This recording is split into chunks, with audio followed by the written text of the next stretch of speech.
Lobby Tools, Florida's legislative intelligence company. Subscribe today to Florida's leading policy, budget, and campaign tracking service. Request a free trial today at lobbytools.com. Beachgoers in Panama City Beach were greeted by a grisly sight this weekend. Thousands of dead fish spanning the coastline. The killer, red tide.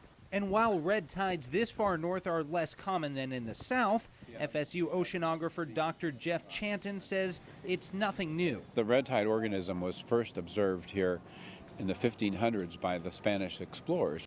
The blooms are caused by high nutrient levels in the water. While they can occur naturally, scientists believe the length and severity of the outbreaks have increased due to human use of fertilizers. Southwest Florida has been experiencing red tide since last October. The fish of the Gulf of Mexico suffer terribly because of this. Seabirds suffer because of this. It's a very disturbing thing. The Florida Fish and Wildlife Conservation Commission says it's investigating whether the red tide from the south spread north or if the outbreak in the Panhandle is a separate, unrelated incident.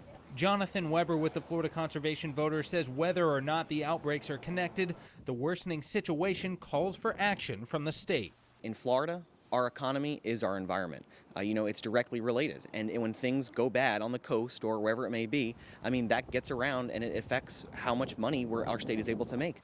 Researchers at the University of South Florida predict the red tide outbreak to move east along the Panhandle. The FWC will be releasing an updated red tide report on Wednesday.